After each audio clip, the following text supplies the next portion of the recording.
Hello, this is David. Welcome to a video review for Professor Aswath, Damodaran's Country Risk, Determinants, Measures, and Implications. Of course, we're in topic 4. And this is a paper that the professor updates on a regular basis almost annually. There was a 2015 version, but the most recent, upon which this video and the study notes are based, refer to the professor's July 2017 version of this paper, where we're asked to identify sources of country risk and then explain how several factors here affect a country, the risk exposure of a country, including economic growth life cycle, political risk, legal risk, and economic structure. Evaluate composite measures that incorporate all types of country risk and explain limitations of the risk services. Compare instances of sovereign default in both foreign currency debt and local currency debt.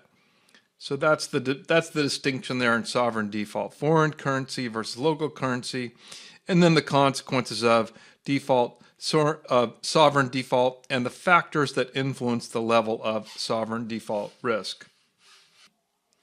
So in terms of the sources of country risk, some of the variation can be attributed to a country's position in the economic growth life cycle, with countries in the early growth being more exposed to risk than mature companies. So that's the basic notion there.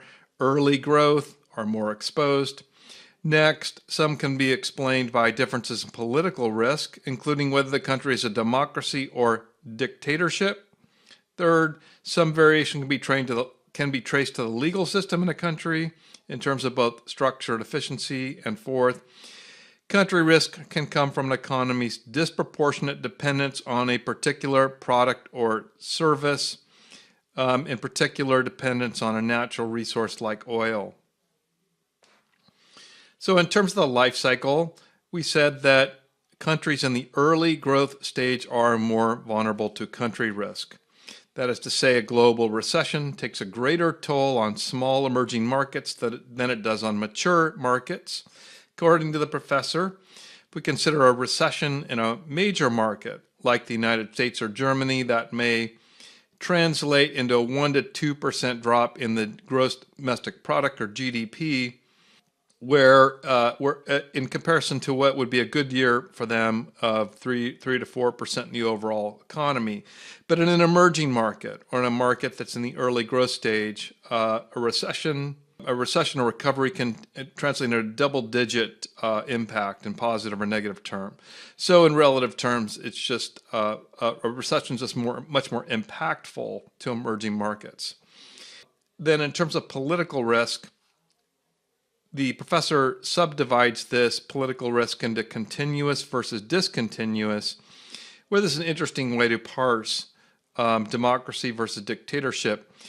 But the chaos of democracy creates continuous risk. Dictatorships, on the other hand, can create discontinuous risk. So while changes happen rarely in an authoritarian system, it is difficult to protect against them. They may happen infrequently in our authoritarian system. Is also likely to be wrenching and difficult to protect against.